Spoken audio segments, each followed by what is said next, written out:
Hello and welcome my dear friends. आपका स्वागत करते हैं आपके अपने यूट्यूब चैनल एग्ज़ाम मेरी जान में।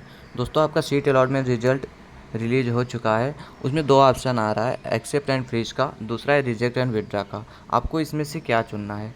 क्योंकि देखिए, अगर छोटी सी गलती आपसे हो जाती है तो आपके पैसे डूब जाएंगे। पूरा एडमिशन वाला 43,000 रुपये डूब जाएगा आपका। तो इस बात को समझना बेहद ही ज़रूरी है। वीडियो स्टार्ट करूँ उसके पहले छोटी सी रिक्वेस्ट है, चैनल पर नए तो सब्सक्राइब कर ले, लेकिन उससे ज़्यादा ज़रूरी टेलीग्राम है। क्योंकि मैं हमेशा से बोलता हूँ, अगर टाइम होगा तो वीडियो के थ्रू इन्फॉर्म करेंगे, अदरवाइज़ टेलीग्राम पर इन्फॉर्मेशन प्रोवाइड कर देंगे। चलिए स्टार्ट कर लेते हैं वीडियो को।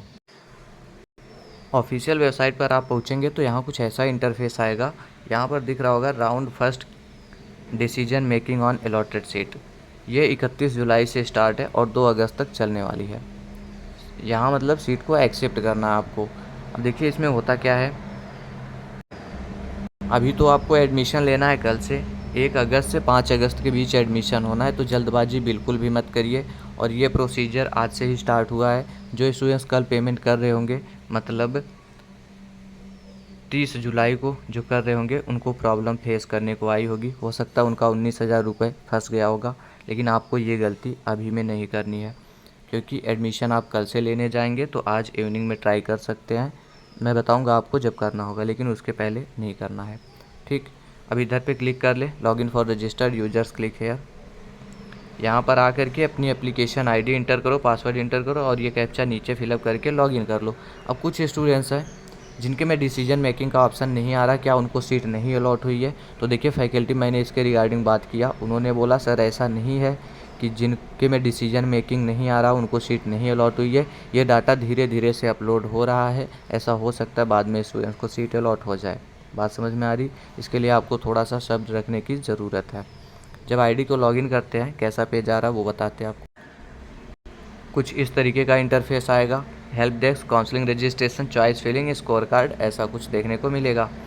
अब जिनके में डिसीजन मेकिंग का ऑप्शन नहीं आ रहा, वो हेल्प डेस्क पे जा कर के एक टिकट रेज कर सकते हैं, ऐसा भी फैकल्टी से हमको बताया गया है, राइट। और जिनके में डिसीजन मेकिंग आ गया ऑप्शन, उनके में क्या आ रहा वो बताता हूँ। उनके में कुछ ऐसा इंटरफेस आ रहा होगा, तो डिसीजन मेकिंग पर क्लिक करते हैं तो सीट अलॉटमेंट रिजल्ट उनको दिख जाता है। जो भी कॉलेज, जो भी कोर्स मिला होगा आपको, उसके बाद ऐसा इंटरफेस देखने को मिलेगा, accept and freeze, reject and withdraw. यहीं पर गलती होती है दोस्तों। प्रीवियस ईयर ढेर सारे स्टूडेंट्स गलती किए थे, लेकिन अभी आपको नहीं करना है।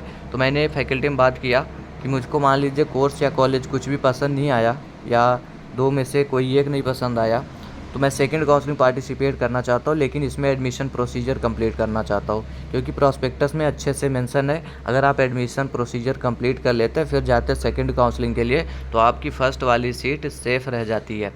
मतलब सेकंड काउंसलिंग में अगर सीट नहीं मिलती तो आपका फ़र्स्ट वाला जो है उसमें आप पढ़िए, इसके लिए कोई प्रॉब्लम नहीं होने वाली। बात समझ में आ रही? लेकिन उन्होंने क्या बोला कि अभी सेकंड काउंसलिंग के रिगार्डिंग कोई भी इन्फॉर्मेशन नहीं है। तो अभी में क्या करिए, आप ना तो एक्सेप्ट एंड फ्रीज करिए, ना रिजेक्ट एंड विड्रा करिए। कुछ लोग बोलेंगे सर हमको तो सीट एक्सेप्ट करना है। देखिए, अगर आप अपने कॉलेज से संतुष्ट है जो आपको मिल गया, अगर कोर्स से संतुष्ट है जो आपको मिल गया, तब आप बिल्कुल एक्सेप्ट एंड फ्रीज कर सकते हैं। बाकी किसी कंडीशन में अगर आप सेकंड काउंसलिंग में जाना चाहते हैं तो बिल्कुल मत करिए। और रिजेक्ट एंड विड्रा जैसे क्लिक करेंगे, रिजेक्ट एंड विड्रा क्लिक करने का मतलब ये हो जाता है आप सेकंड काउंसलिंग पार्टिसिपेट करने जाओगे, 5,000 रुपये फिर से सबमिट करोगे। बात समझ में आ गई? तो ये तो बिल्कुल मत करें reject and withdraw. Accept and freeze आप तभी करें जब कॉलेज और कोर्स से संतुष्ट हो। और इस पर अभी इन्फॉर्मेशन आने वाली है, साइट अपडेट हो रहा है, बिल्कुल जल्दबाजी में आपको कुछ भी नहीं करना। बात समझ में आ गई? दूसरी चीज़ इसी में बताऊंगा, क्योंकि स्टूडेंट्स वहाँ भी गलती करते हैं। आपको पेमेंट मोड अच्छे से सेलेक्ट करना है। पहले ये वाला क्लिक करें, क्लिक हेयर टू पे वाया बिल डेस्क, ठीक है, पावर्ड बाय यूबीआई या कुछ भी इसमें सेलेक्ट करिए और डिक्लेरेशन पर क्लिक करिए। फिर उसके बाद आप अगर कॉलेज कोर्स से संतुष्ट है, एक्सेप्ट एंड फ्रीज करके आगे बढ़िए। उसके बाद में आपसे 19,000 रुपये मांगा जाएगा। अब इसको क्या करिए, क्रेडिट कार्ड या डेबिट कार्ड से अपने जाइए या नेट बैंकिंग से जाइए। लेकिन क्यूआर कोड पर बिल्कुल भरोसा ना करें दोस्तों, क्योंकि क्यूआर कोड से पेमेंट करने पर अक्सर ये होता है कि पेमेंट आपका फंस जाता है। बैंक से आपका डेबिट हो जाएगा, लेकिन फैकल्टी तक पैसा नहीं पहुंचता, बीच में ही वो लटक जाता है। फिर बोलते हैं हमको 48 से 72 घंटे का टाइम दो, पैसा आपका रिफ़ंड कर दिया जाएगा। लेकिन बीच में बैंक की छुट्टी पड़ गई तो प्रॉब्लम हो जाती है। आप क्या करेंगे, क्रेडिट कार्ड या डेबिट कार्ड से करें या नेट बैंकिंग से करें, क्यूआर के भरोसे बिल्कुल भी मत जाएं। दूसरी चीज़, जब पेमेंट आप कर रहे हो तो कोशिश करें वो आपका डेबिट कार्ड होना चाहिए, आपका क्रेडिट कार्ड होना चाहिए, क्योंकि इसमें होगा कि अगर पेमेंट फंसता है बीच में तो आपके बैंक अकाउंट में वापस आ जाएगा। अगर आप साइबर कैफ़े से कर रहे हैं, वहाँ पेमेंट फंसता है तो वो आपको पेमेंट रिफ़ंड होने पर बताने नहीं आएगा कि आपका 19,000 रुपये वापस आ गया है। ठीक, ये चीज़ वो बताने नहीं आएगा, तो कोशिश करें खुद वाले से करें। ये मैं यहाँ पर क्यों बता रहा हूँ, क्योंकि मेरे बताने से पहले ढेर सारे लोग पेमेंट करने चले जाते और प्रॉब्लम वहाँ पर हो जाती, बाद में आके कहते सर मेरा रिफ़ंड कैसे होगा।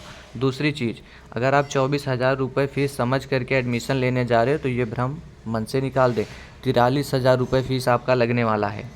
ठीक है, 43,000 रुपये फ़ीस लगने वाला, 19,000 ये आपका लगेगा। अभी जब ये सबमिट कर देंगे हम तो अलॉट में रिजल्ट डाउनलोड करने का ऑप्शन हमको दिख जाएगा, और 5,000 हम पहले दे चुके हैं सिक्योरिटी फ़ीस में, 19 ये हो गया। और जब कॉलेज में जाओगे डॉक्यूमेंट वेरिफिकेशन कराने 19,000 रुपये उधर भी लगेगा, तो टोटल ऐड कर लूँ मैं 43,000 रुपये फ़ीस होता है। ठीक, 43,000 रुपये फ़ीस लगेगा। दूसरी चीज़, जिनको KGMU में सीट अलॉट हुई है वो अभी तो बिल्कुल कुछ भी ना करे वो, क्योंकि वहाँ का एडमिशन प्रोसीजर सबसे अलग है। वो इस तरीके पेमेंट नहीं लेते हैं, वो आपसे लेंगे डिमांड ड्राफ्ट के थ्रू, जिसको कि DD बोलते हो। और इसके साथ में ये DD क्या होता है, कैसे बनता है, इस पर एक सेपरेट से वीडियो लेकर के आऊँगा, आपको प्रूफ के साथ दिखाऊँगा DD क्या होता है और कैसे बनेगा। दूसरी चीज़, मेडिकल सर्टिफिकेट लगता है। स्टाम्प पेपर वाला क्या सिस्टम, स्टाम्प पेपर पे ठीक है दोस्तों, सबके लिए टाइम दे रखा है तो जल्दबाजी में ना करें, डिटेल में समझ ले सब कुछ तब करें। और पेमेंट तो बिल्कुल भी अभी ना करें, और ना तो एक्सेप्ट एंड फ्रीज करें, ना रिजेक्ट एंड विड्रा करें। अगर बिल्कुल आप सेटिस्फाइड है सीट और अपने कोर्स से, तभी एक्सेप्ट एंड फ्रीज करके पेमेंट कर सकते हैं। और डॉक्यूमेंट्स क्या कुछ लगेगा इस पर भी डिटेल वीडियो आ जाएगा, या मेरा टेलीग्राम ओपन करना, उधर पर PDF मैंने दे रखा है। Okay friends, thanks for watching this video.